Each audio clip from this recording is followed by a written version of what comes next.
7 o'clock, I call this meeting to order with a pledge of allegiance. I pledge allegiance to the flag of the United States of America and to the republic for which it stands, one nation, under God, indivisible, with liberty and justice for all.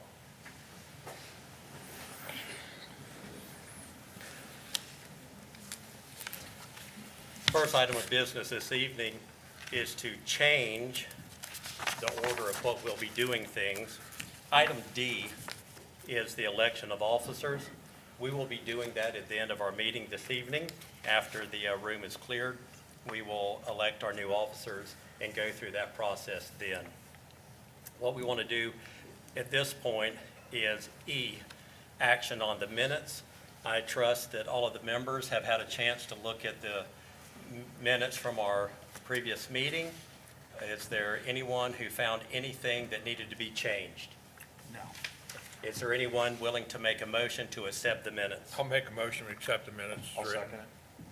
We have a motion, we have a second. Roll call. Mr. Wolker, Aye. Mr. Jink, Aye. Mr. McAdams, Aye. Mr. Cangro, Aye. Mr. Ford. Aye. Motion carries.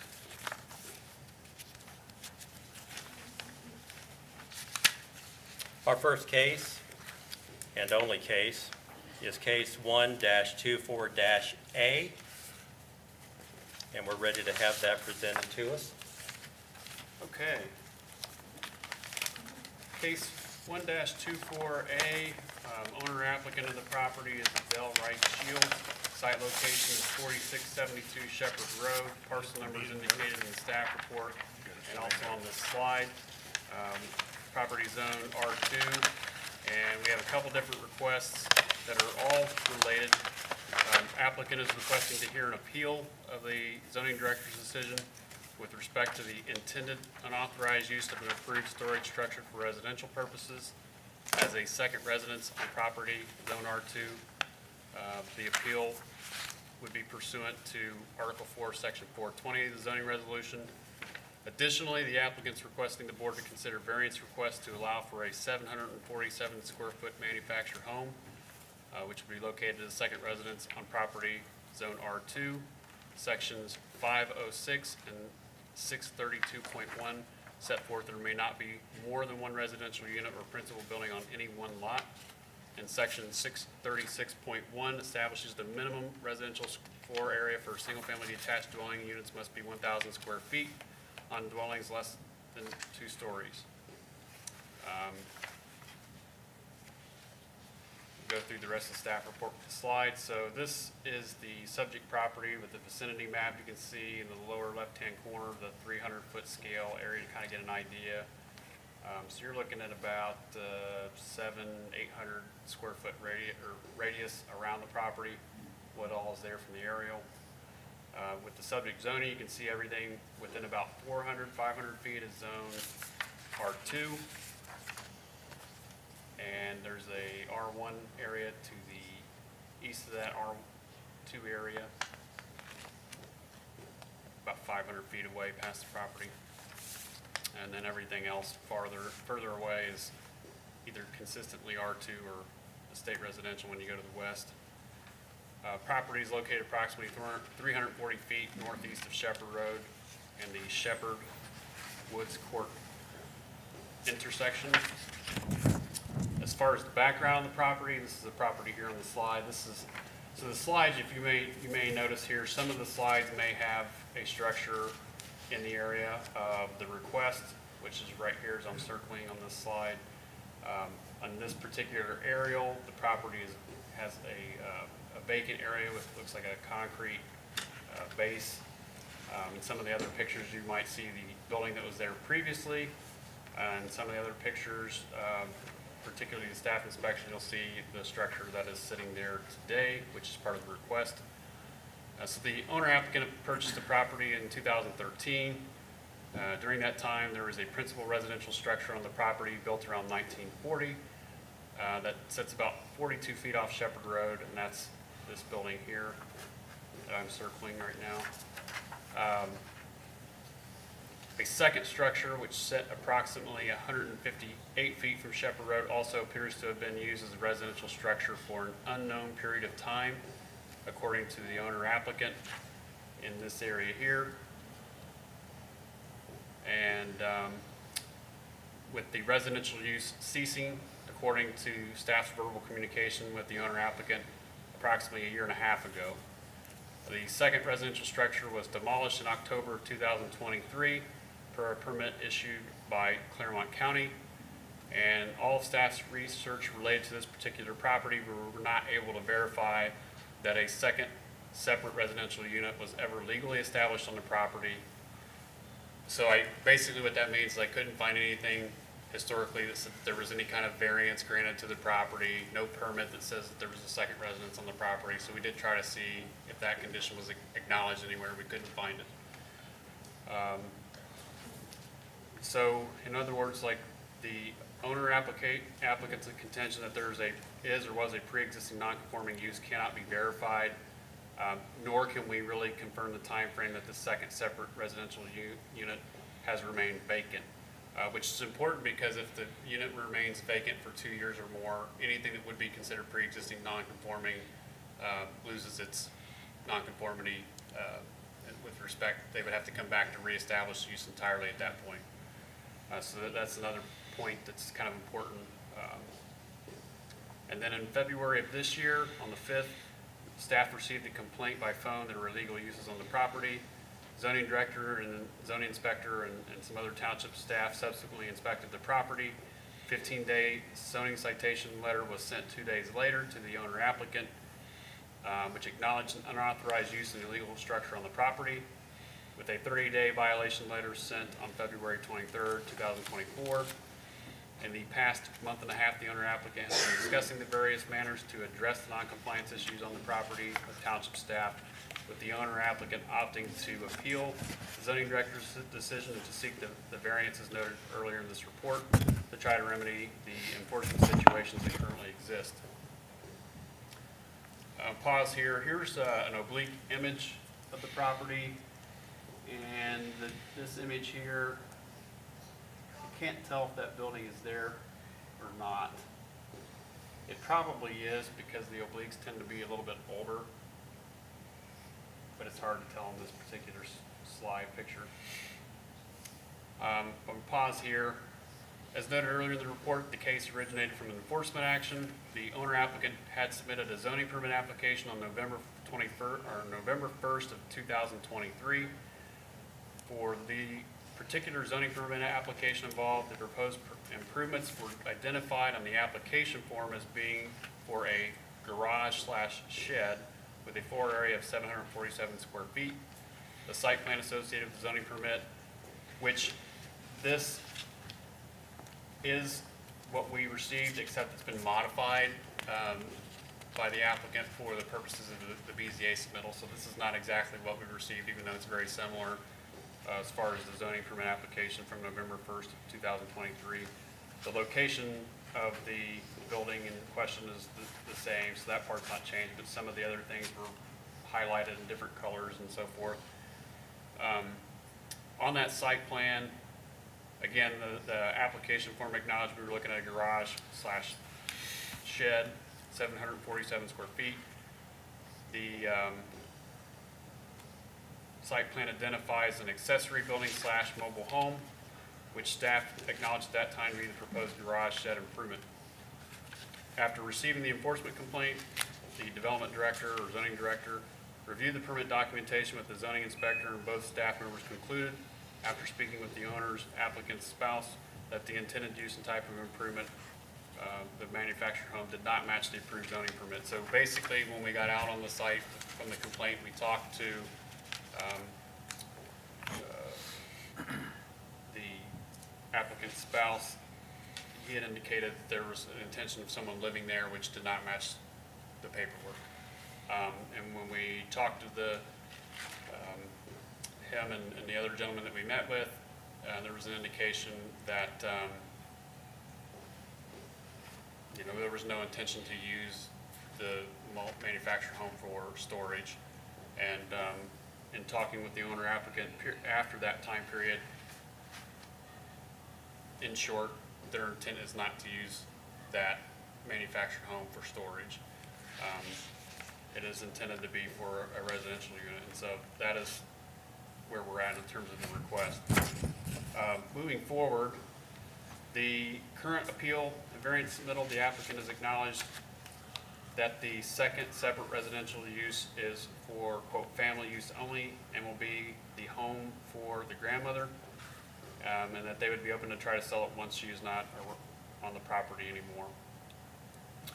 Owner applicant states that the existing main house will soon house other family members. The parents of the owner applicant or her spouse who are retiring can help with the care of the 85-year-old grandmother.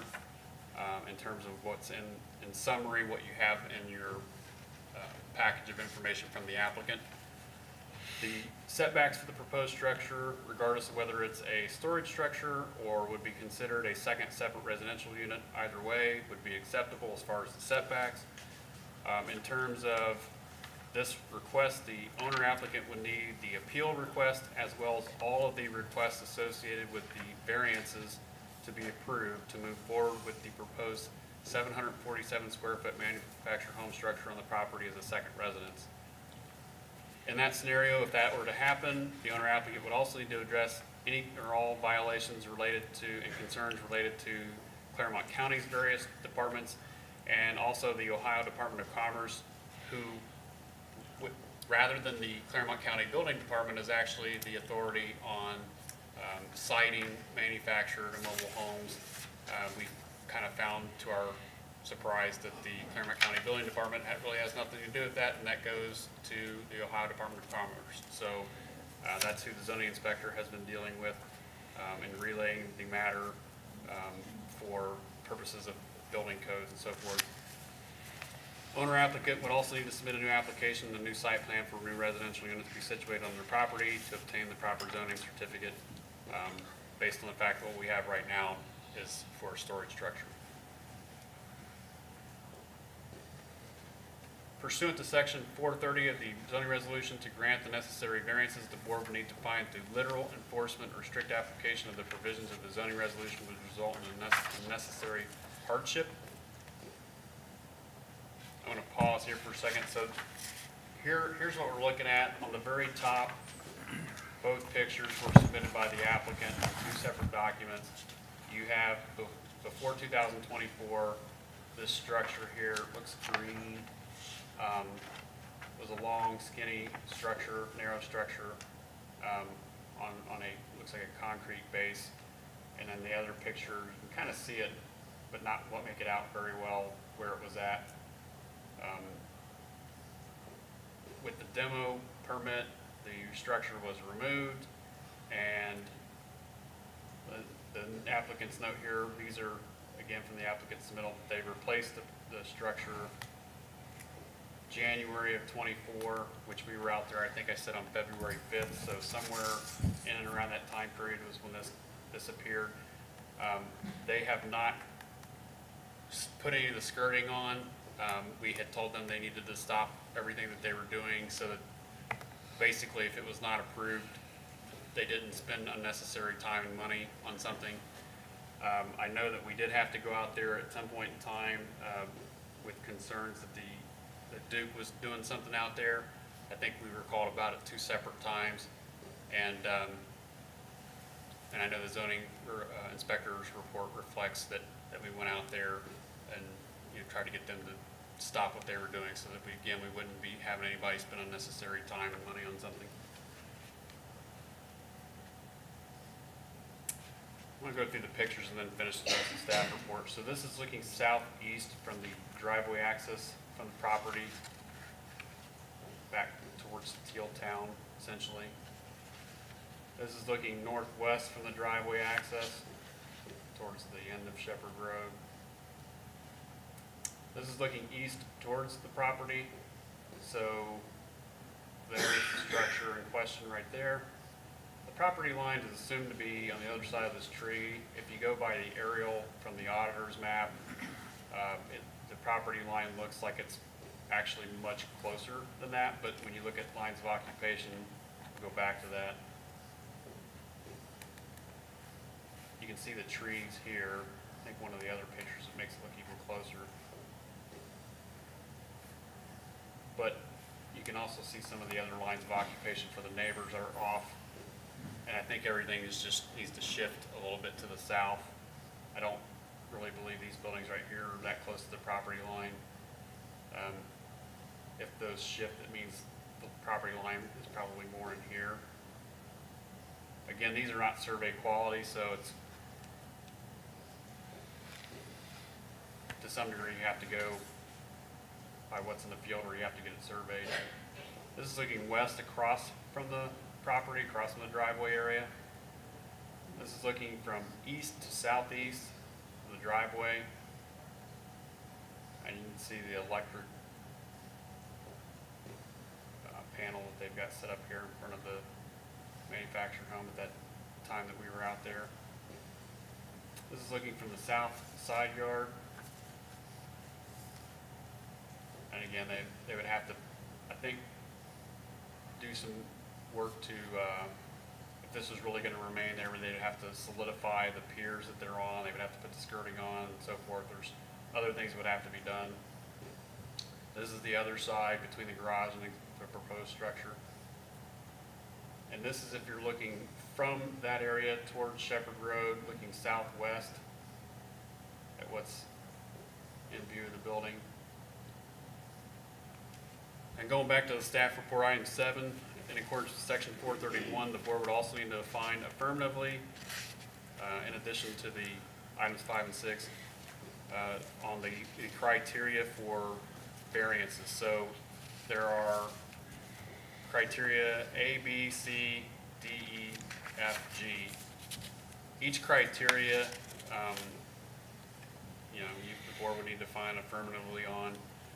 On some of these, I put some notes here. On B, granting a variance will not permit the establishment of any use which is not otherwise permitted in the district. I just put a note, separate residential units and uses are not typically permitted in R2 zoning districts, which is part of the request. C, there must be special circumstances or conditions fully described in the findings applicable to the land or buildings for which the variance is sought, which are peculiar to such land or buildings and do not generally apply to land or buildings in the area, and which are such that the strict application of the provisions of the resolution would deprive the applicant of the reasonable use of such land or building. Mere loss in value shall not justify a variance. There must be a deprivation of beneficial use of land. Staff comment is this item does not appear to be applicable to this particular case involving special circumstances or conditions which are peculiar to such land or buildings and do not generally apply to land or buildings in the area, etc. D, there must be proof of hardship created by the strict application of the resolution. It is not sufficient proof of hardship to show that greater profit would result if the variance were granted. Furthermore, the hardship complainant cannot be self-created, nor can it be established on the basis by one who purchases with or without the knowledge of the restrictions. It must result from the application of this resolution. It must be suffered directly by the property in question, and evidence of variances granted under similar circumstances need not be considered. The conditions necessitating the variances in this case and have been self-created at least in part by the owner applicant who did not have knowledge of the zoning resolution and its restrictions or the Department of Commerce's codes and procedures. E and F, there were no comments related to that added as far as the criteria. Some of those are more argumentative, depending on your viewpoint. G, the granting of the variance requested will not confer on the applicant any special privilege that is denied by this regulation to other land structures or buildings in the same district. The staff review of the surrounding area did not seem, it wasn't apparent there was another property that contained a second separate residential structure in the same property, at least in close proximity to this. I am aware from talking to other people, there is, I think, a manufactured or mobile home on another property, and it might be a second residence further down Shepherd, but it was not something that I saw within eyesight of this property. And then also, as noted earlier, the minimum floor area for single-family detached dwelling units is 1,000 square feet for dwelling units not less, or dwelling units less than 2 stories in an R2 zoning district.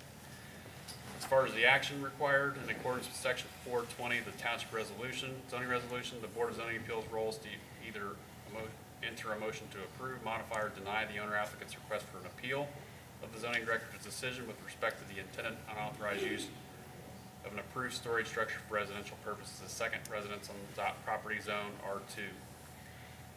Also, in accordance with sections 430 and 431 and sections 506, 632.1, 636.1 of the zoning resolution, Board of Zoning Appeals' role in the variance process is either to enter a motion to approve, modify, or deny the owner applicant's request to allow for a 747 square foot manufactured home to be located as a second residence on the property in a single-family attached residential zoning district, an R2 district. Please note that these decisions must be based on the evidence, testimony, and findings of facts relating to the various requests.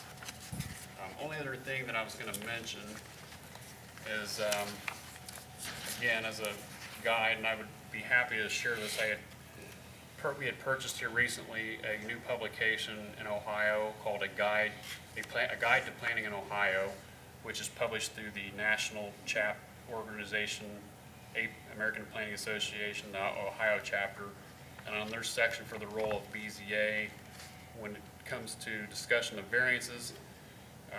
Last couple sentences here, therefore variances are considered a type of a appeal and follow the same appeal procedures. Most zoning codes include specific criteria that must be met in order for the BZA or Planning Commission to grant a variance. These criteria are typically established to ensure that variances are granted only when a property has unique physical characteristics limiting its development under the strict application of the zoning regulations, but which do not violate the spirit and intent of the regulations. And that's generally how these matters are handled. With that said, I don't know, is there any particular slide you would like for me to leave this on, or do you have any questions for me?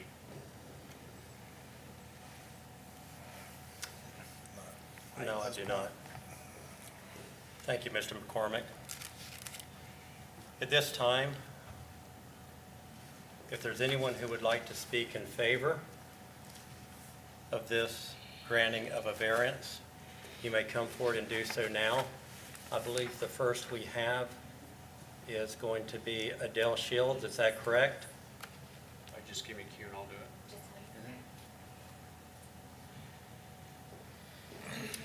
Yes.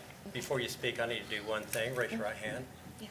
Do you swear that the testimony you're about to give is the truth, the whole truth, and nothing but the truth? Yes. Thank you. You may proceed. So I have a slide set here that I prepared for my part, but a lot of the slides are actually in my application for the variances and some of the pictures that Mr. McCormick has already shown. But I wanted to start off with some background on who I am as a homeowner and whose lives are affected by this decision. So my family is on the left-hand corner. It's myself, my husband, my 2 stepchildren, and my 2 boys. In the middle is a picture of me with my 2 youngest sons and Mame. Her name is Jerry Lou Loudon. She is my grandmother-in-law, so it's my husband's grandmother. She is the one who's currently living at the house, at the main house, and she is the one that we are hoping to move into the new manufactured home, mostly for her safety, but I'll get into that. The other people that it significantly affects are our aging parents. So these are my husband's parents, so my in-laws, Vicki Shields and Russell Shields. They currently live in Pennsylvania, and they are retiring and moving down here to be closer to us and to also help with taking care of Mame. So Vicki Shields is right there. That's my mother-in-law. So her and her husband will be living in the main house, and then Mame will move over into the single-level manufactured home. You can go ahead. So I want to give some background. I'm going to run through this. This is a lot of words. This is more to help me stay on track, because I can get a little emotional when, especially when I'm trying to fight for my family. But I just want to give you some history and background on where we came to be at that house on Shepherd Road, and a little bit about me as the homeowner. So again, my name's Adele Shields, for everybody.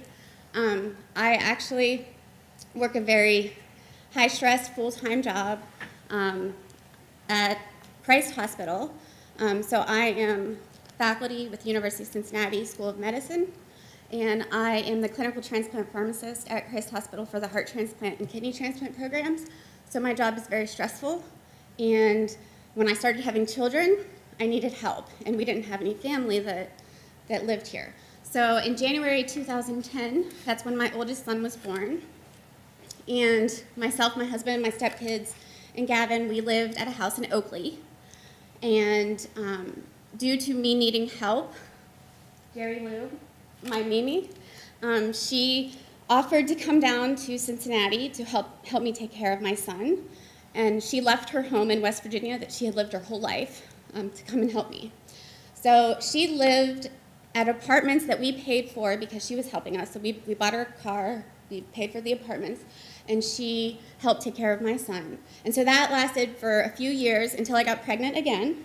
And then I had to move into a bigger home. So we looked into certain suburbs that we wanted to move into for our family. So we ended up settling in Anderson Township, which is where we live. And we bought that house in January 2013. And then Jackson was born, my youngest son was born in July of 2013. So I had 3 months maternity leave, had to go back to work full time, and Meme was living in an apartment over by our old house. So we had to look for her a new place to live that was closer to us. And with rent being as expensive as it is, we decided we would get a second home for our family, and we would let Meme live in the second home. So we ended up in the home on Shepherd Road. So we bought that home, 4672 Shepherd Road, in October 2013. So Meme moved into the house then, and she has lived there for over 10 years in the main home. At the time that we bought the property, which was in 2013, the property had the garage, a shed, it even had a barn in the back, which has since fallen down. But it also had a secondary, fully functioning home that you guys saw a picture of. And that home had all the hookups. It was hooked up to the sewer, water, gas, electric, fully functioning secondary home. And so many years passed, Meme living in that home. In early 2023, my in-laws, so Vicki and her husband, my husband's parents, they decided, because they had reached retirement age, and they decided that they needed to move down here to be close to us so that we could help take care of them, and also so they could help take care of Meme. And you can see that my mother-in-law is on oxygen, so before, like several years before this, they both actually went through cancer. And my father-in-law had lung cancer and survived it and has done wonderfully.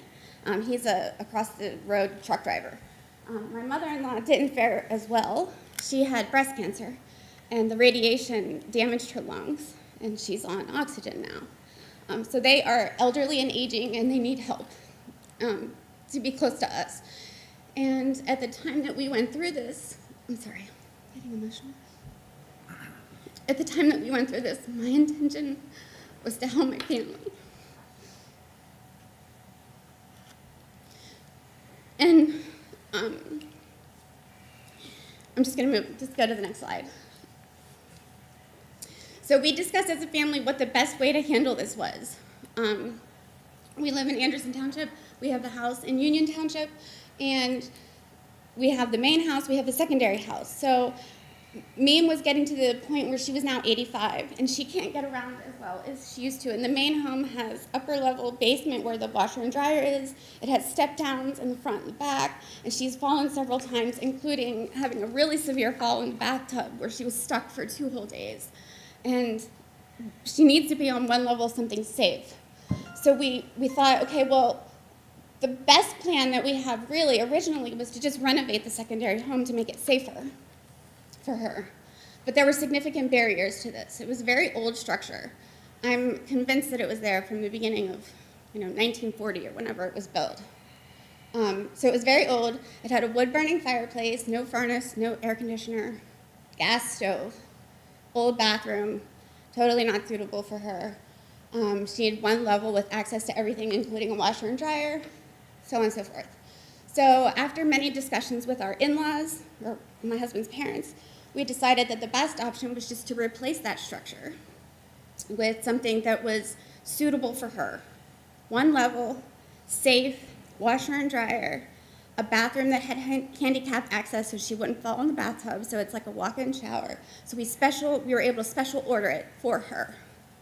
And we looked into that and we thought, okay, that's the best decision, so we're going to do everything that we are supposed to do to try to make that happen.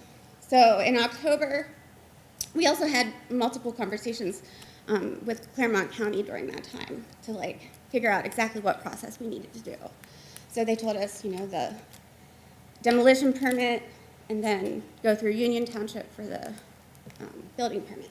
So in October 2023, we got the demolition permit and we tore down that secondary structure. Next slide. This is the permit, just in case you're interested. Next slide. Okay, so October 2023, after talking to the zoning office and figuring out what I needed to do to file it online, I did that. I applied for the permit. And for me, when I was going through the process, and I'm going to show it in the next slide, when you're going through the online application, it's very confusing with what options you have. But we considered it an accessory structure to our primary home. So I chose accessory structure greater than 120 square feet, and then detailed exactly what we intended in the site plan, which was the mobile home. And I'm going to show you that on the next slide. November 6th is when we got the permit approved. And as soon as we got the permit approved, because my in-laws were on a very tight schedule because they are losing access to the home that they have now, and they didn't re-sign their lease because their intention was to move here. So they're in a bit of trouble right now, which I'll get into in a minute. Anyway, so we purchased the manufactured home, and it was $55,000. Not that the money matters to me, because this isn't about that. To me, it's about the care of my elderly family. So we were told when we purchased the home from the home manufacturer people that it was going to take 12 weeks to manufacture the home, because we special ordered it for her, and have it delivered. So in the meantime, November, December, my in-laws began all of their preparation for moving. So they started packing up their house. They helped us with all of the miscellaneous expenses involved with getting the property ready for the mobile home, including buying everything. Everything was purchased. The underpinning, all of the stuff, it's all sitting ready to go. So also, that's when they ended their lease for their current home that they're living in, because the plan was as soon as we get the manufactured home, they will move down into the main home, we will move me into the manufactured home. So January 2024, all the prep work had been done and ready, and all the things that we needed to purchase related to that, and then it was delivered January 31st. So very end of January is when the manufactured home was delivered to the property. And it was placed onto the same concrete pad that the previous secondary home was sitting on. I just want to make a comment here. If we never got that permit approved by Union Township, we would not have purchased the manufactured home. We would have come up with a different solution. I would have dumped that money into making an addition to the home, whatever. We need a place to take care of my grandmother. Next slide. So the permit, this is the online. This is really hard to see, but there is a link here to actually go to the online application. But this is what I was given as far as options to choose when I went through this permit process. And the options were basically accessory structure greater than 120 square feet, less than 120 square feet, porch, fence, and I don't know what else. So I chose the one that I thought was most appropriate, because that's not my specialty. Union Township should have seen my application and my site plan, and they should have told me exactly what I need to do, if I needed to do something different, if I needed to fill out a different application, if it wasn't something that was approved, but I never got any of that. And as a citizen of Union Township, I rely on the people in charge, that's their job, to tell us what we need to do. My job is a transplant pharmacist. I help manage medications for patients that is very critical for their survival, and I can't make mistakes. And I expect that of my local government as well. Next slide. So February 5th, as Mr. McCormick had said, they came, him and 3 other guys, came to the property after somebody complained, and my husband and my husband's friend were there working on the blocks and everything for the manufactured home. And they were told that Union Township office made an honest mistake and we shouldn't have been granted the permit. And that's not my fault, nothing that I did.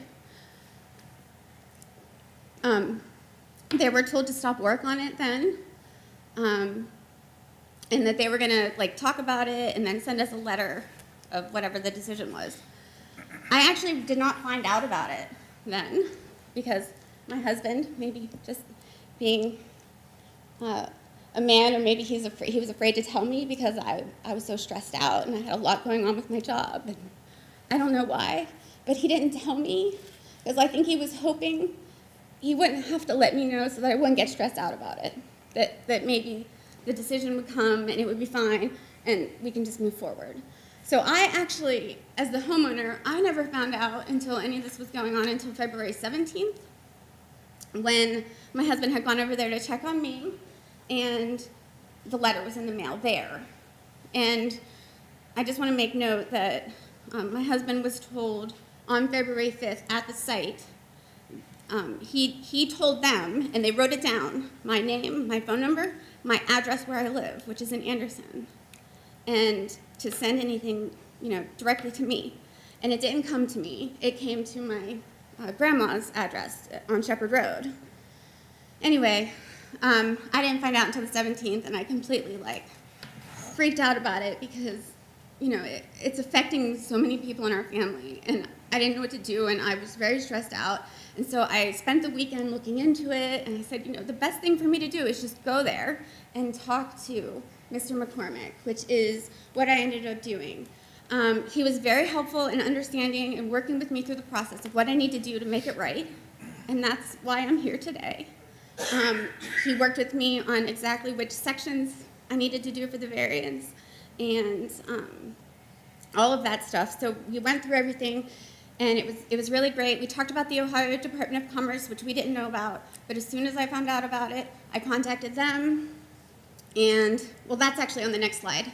So I contacted them to figure out exactly what we need to do from that standpoint. You can go ahead. So during the next week, after I met with Mr. McCormick the first time, I worked on the variance applications in detail, and I submitted the manufactured home installation permit on the 27th, and that was, that permit's $700. I called and I hired Tammy Thiemann, who is going to be the manufactured home inspector, and I communicated directly with the Ohio Department of Commerce to make sure that we were doing everything correctly, because that's what I do. I do everything correctly, cross my T's, dot my I's, and I wanted to make sure I go through all the right processes to make this right. Unfortunately, because of this zoning issue, they couldn't complete what they needed to do, so that's kind of on hold right now until we get the zoning thing worked out. But I already have all of that lined up for the building codes and inspection. So on the 29th, I met with Mr. McCormick again for another hour in his office to review the draft of the variance application that I put together. He offered some edits and minor things to change, and I did that, and then I came back on March 6th. I submitted the application, paid the fee. He looked over it again really quickly, and then that was submitted. On March 20th, Miem actually fell again in the house because she was going down the little step down to the front porch area, and she hurt her foot, and this just reiterates to us that she needs to be somewhere safe, and she looks at that home every day, and she knows that she can't live there, and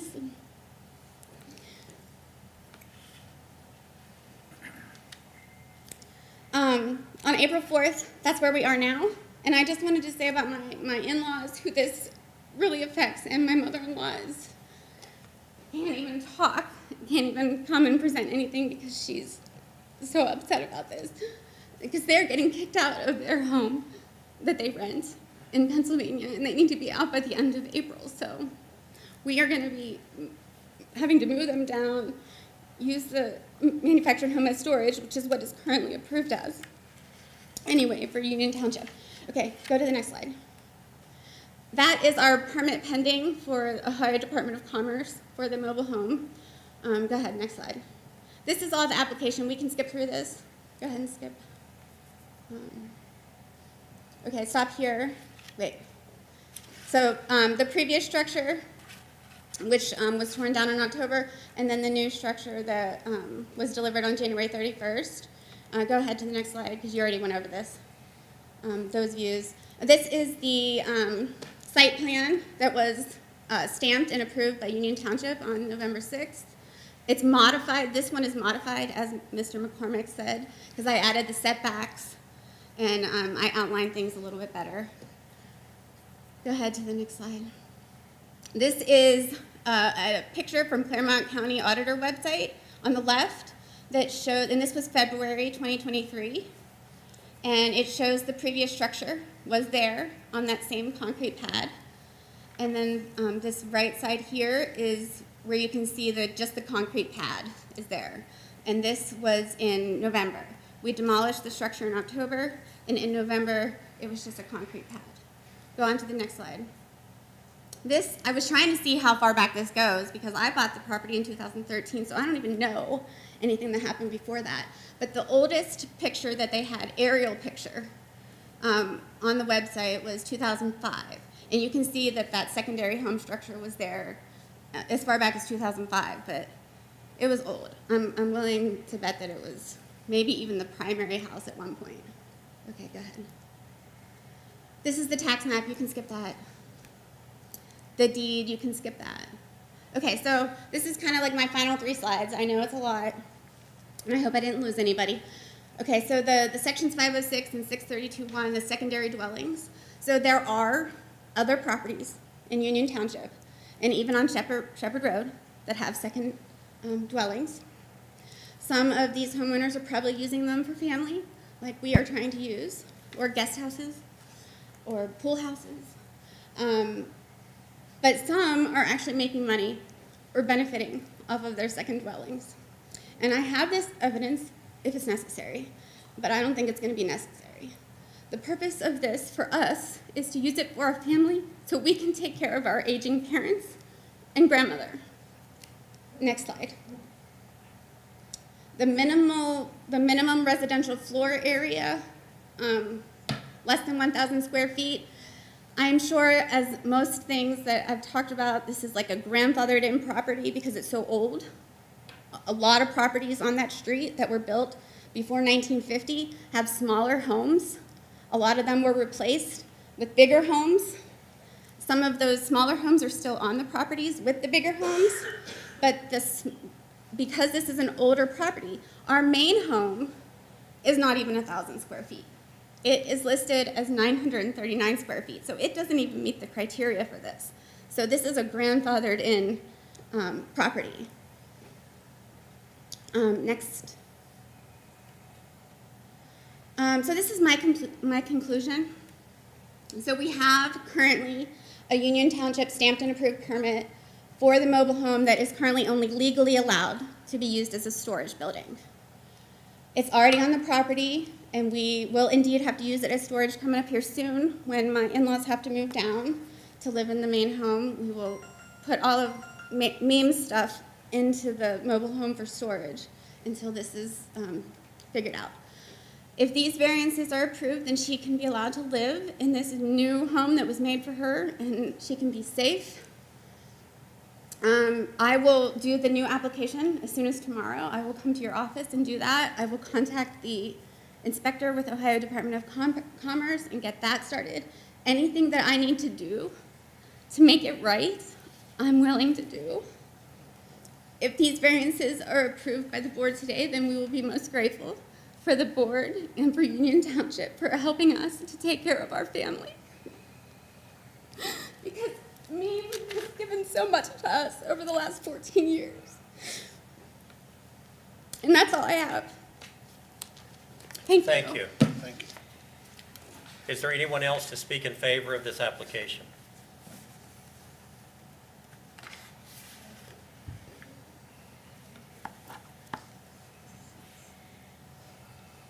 Anyone else to speak in favor?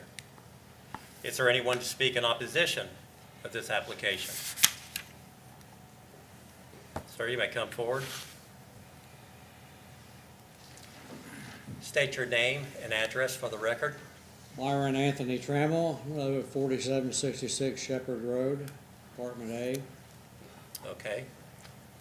Raise your hand. Do you swear that the testimony you're about to give is the truth, the whole truth, and nothing but the truth? I do. Thank you. You may proceed.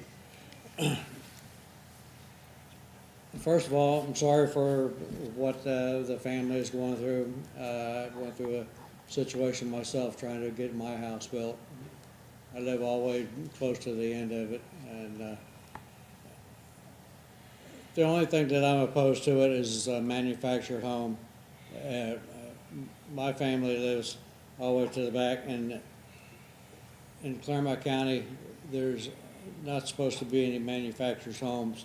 There's one trailer that's in the 4,500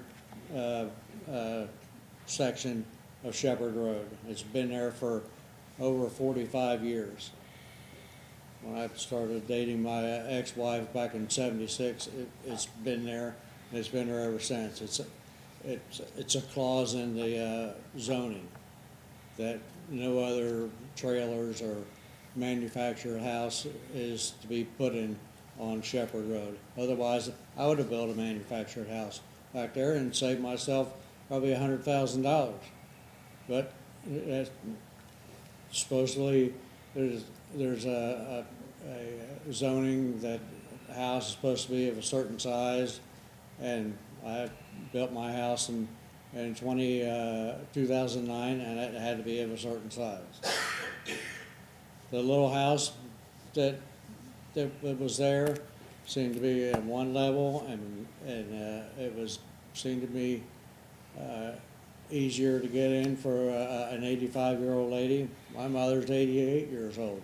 She lives in a single family house, single level, and the trailer that they built for this lady may be right for her to get into a nice bathroom and that, but they're going to have to build a ramp or something to get up into it, rather than put money into what was there before they demolished it.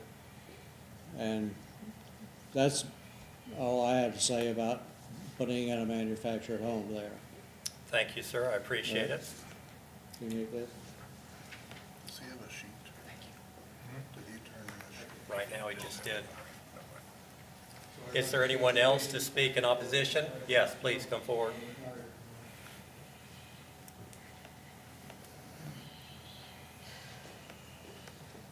Please state your name and address for the record. It's Tanya Butts Hamilton, and I live at 4733 Shepherd Road.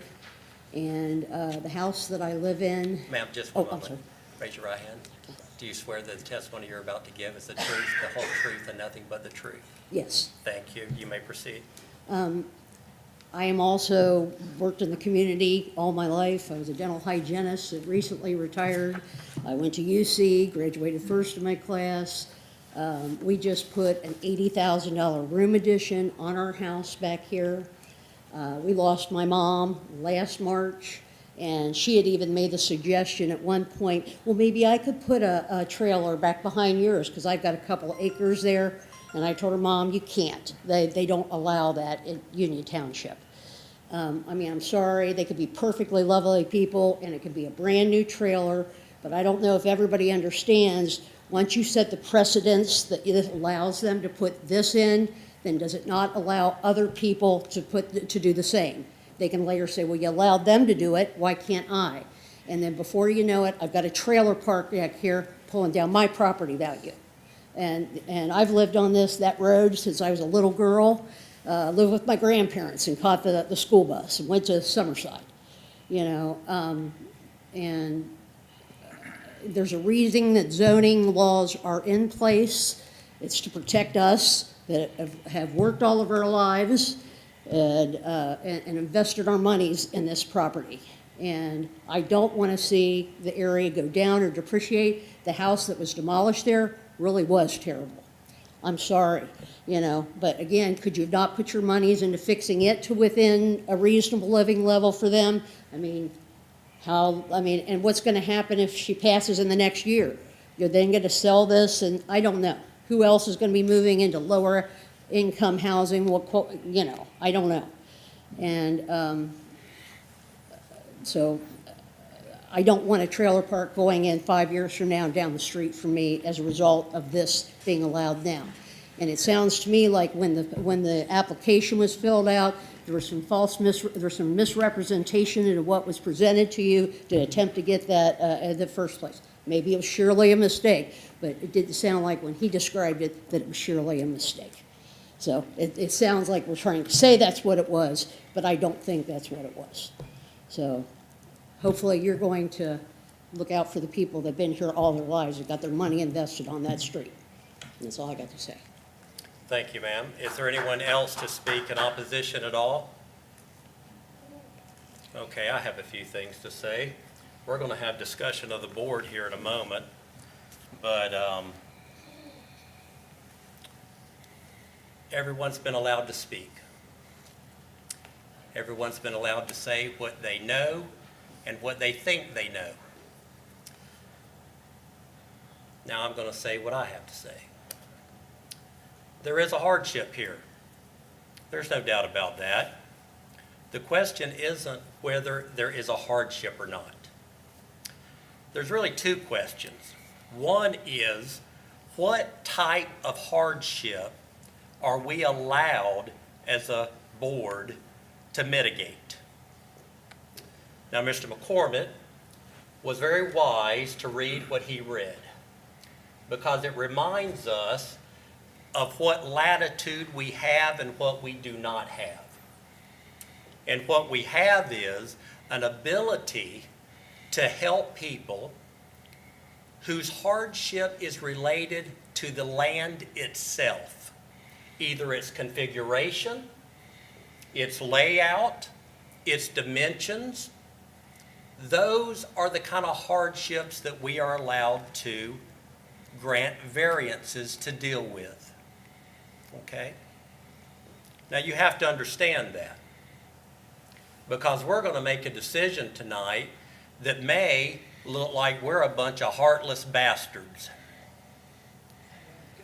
But what we have to do is to decide what we are charged with as a responsibility.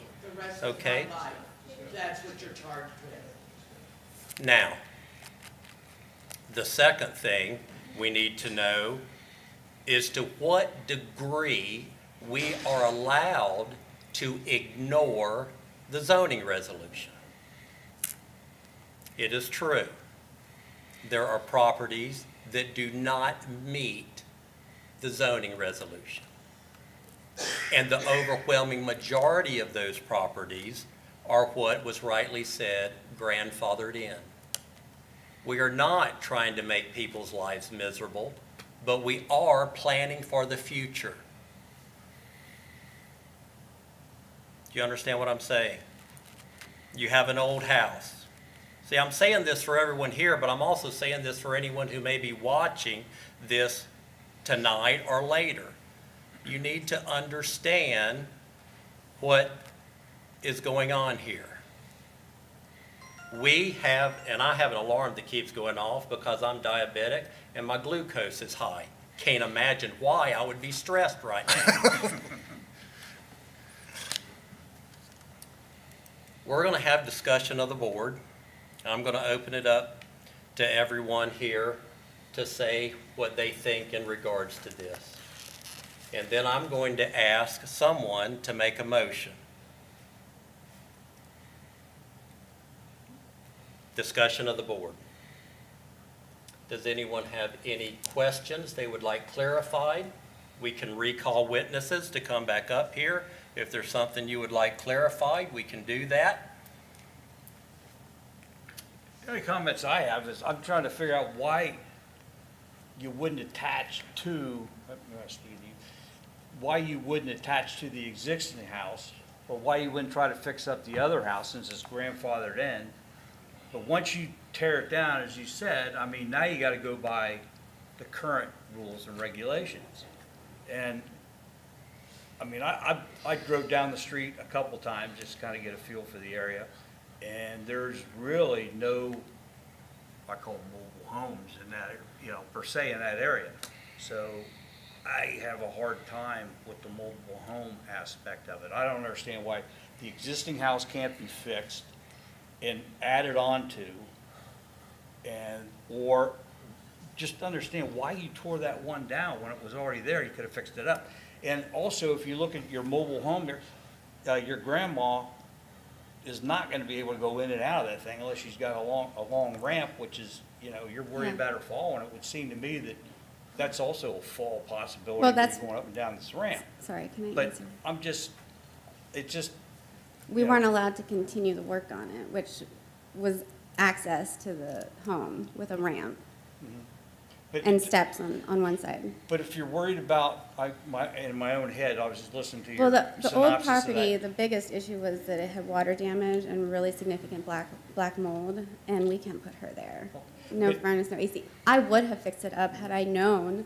But I'm still trying to figure out why you wouldn't, say, add on to the existing house that Again- that your grandma's in there now, because you're worried about Yeah, assisting yeah, her. yeah. But if she's in the house, and I know a lot of people, and, over the years that have done the same thing to assist their parents or grandparents or Mm-hmm. Right. whatever, and they were in the house, Right. not off the house And we somewhere would else. have done that had we not had an approved permit and we purchased the manufactured home because we had that approved permit with the mobile home on the site plan. So if that was gonna get denied, that was our plan, was to just build onto the main house. We tore down the old house primarily because we thought we would have to dump way too much money into it to get rid of all the problems that it had for her. It just wouldn't be safe. So we wanted something new for her, and it was, do we put addition onto the house, or do we use what's there, because it has all the hookups and everything already? We just need to put something new there. And that's why we applied for the permit, and it got approved with us thinking everything is good to go, and the purchase was made, and the home arrived, and now it's there, and it can only be used as storage. It seems like this has If been a long it was process. $55,000, I would have put into an addition. I would have had no problem doing that. I refinanced the house to pay for that. Well, I understand that.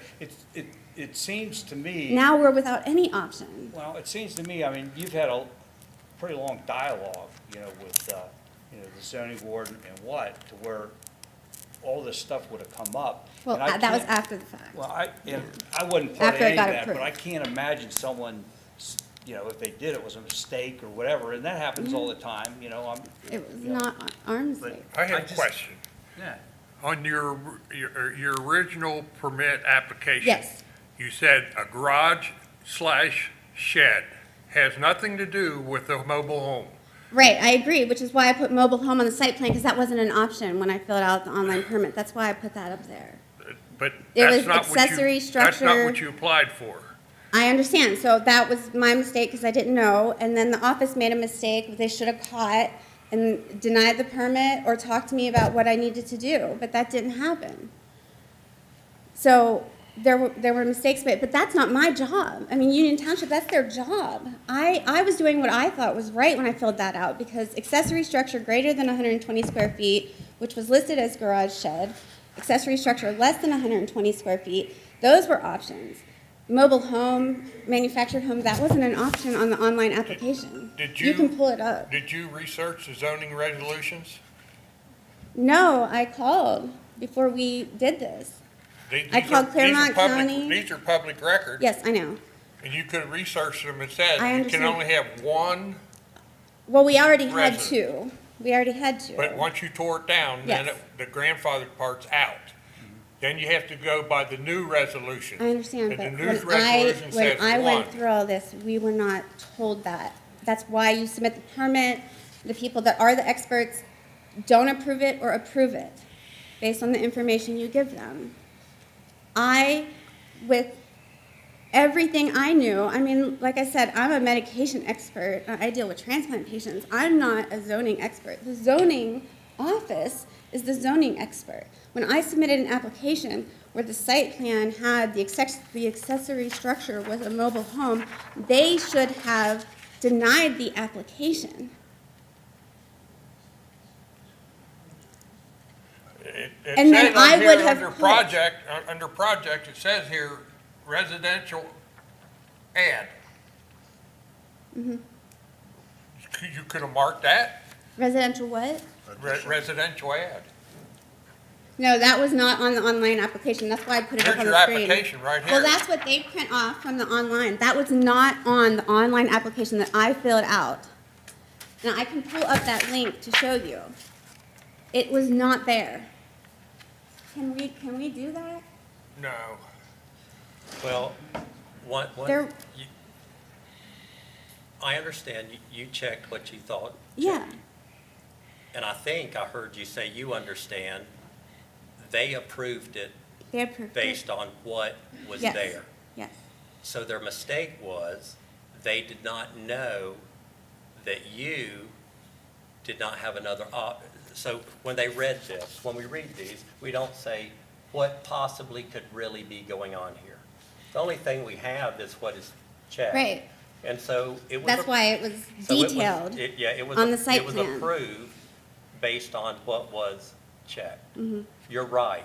If they would have had any inkling it was something other Yes, than then they that, should have, they would not have approved Exactly. it, right? yes. But there- But because there of the was- but approval, there I was a- purchased it, and that took the option Yeah, of making an addition to the home away from us. But there wasn't a reasonable expectation that they could have just known that. Why? It's on the site plan. It's right Well- there. That's why I spent all the time doing it. Like, measuring everything out, making everything on the site plan. They told me I was required to make 6 copies of the site plan. Okay. Why did I make 6 copies of a site plan that specifies mobile home, and it was approved?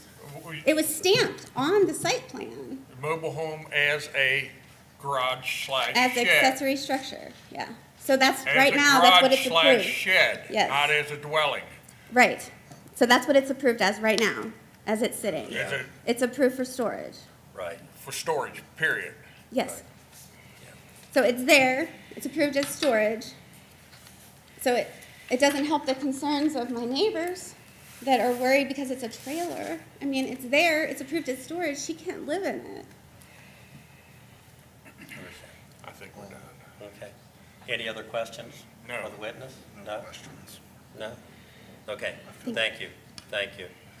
Comes down to precedence. There's a comment. We're only taking questions from the board right now. I appreciate that. But if they don't actually have a question for you, everyone's been given a chance to give testimony. Everyone's done that. We've had an opportunity to ask some questions. This is the guide. This is what we have. Yeah, we have a guidebook. Our job is not to mitigate past mistakes or misunderstandings. That's not the latitude we're given.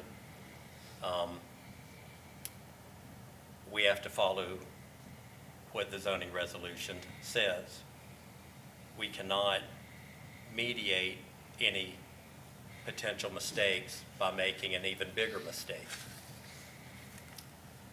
I'm ready to accept a motion if anyone's ready to make one. Or I can make the motion myself, already have it written. That's fine. All right.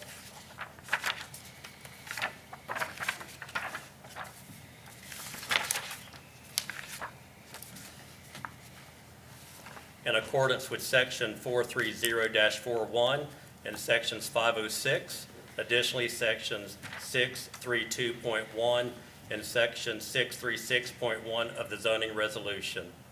I enter a motion to deny the owner applicant's request to allow for a 747 square foot manufactured home to be located as a second residence on the property of a single-family detached structure in the R2 zoning district. Do we have a second? I'll second it. We have a second. Roll call. According to, I wanted to mention that you may want to reference evidence, testimony, findings of Yes. fact. Yes, I apologize. I amend that to based on the evidence, testimony, and finding of fact. Thank you, Mr. McCormick. and I still second it. Roll call. Mr. Walker, Aye. Mr. Jenk, Aye. Mr. McAdams, Aye. Mr. Kangro, Aye. Mr. Ford, Aye. and motion passes. Thank you. Is there any other business to come before the board? We have election of officers still. Yes. So if she's not allowed to live there, and it's approved as storage, we can still use it as storage, Correct. correct? Okay. We also need to deny the appeal, because the first half of this is denial of the appeal, not denial of the variance. I'm in question on that. I do not know the answer. I don't think so.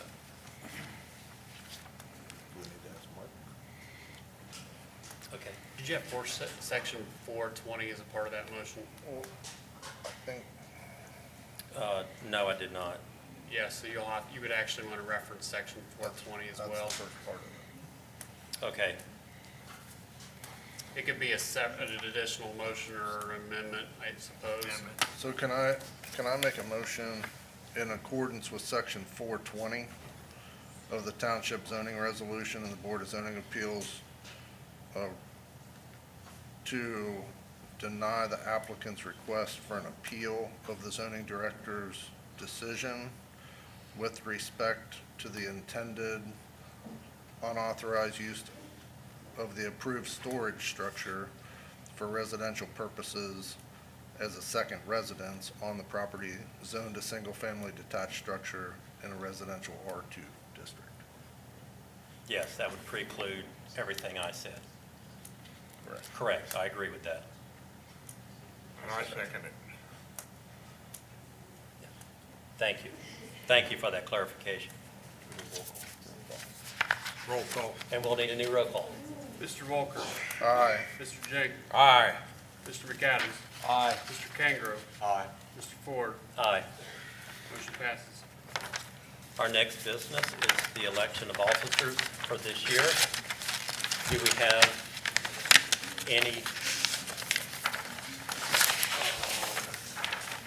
motions to be made for chairman? I'd like to make a motion for Mr. McAdams to be chairman for next year. And I'll second that motion. And I accept it. Roll call. Mr. Walker, Aye. Mr. Jenk, Aye. Mr. McAdams, Aye. Mr. Kangro, Aye. Mr. Ford, Aye. motion carries. And do we have anyone to make a motion for the vice chair? I'd like to make a motion for Mr. Jenks. I accept it. I'll second it. Who is that? Scott. Mr. Jenks. Okay, Oh, Scott for vice chair. Vice Chair. No, Mr. Jenks for. Mr. Jenks. Got it. Mr. Jenk, Ben Got it. Jenk. Thank you. Mr. Walker, Aye. Mr. Jenk, Aye. Mr. McAdams, Aye. Mr. Kangro, Aye. Mr. Ford, Aye. motion carries. With no other business to come before the board, we stand adjourned. Thank you. Thank you. I want to leave this old book.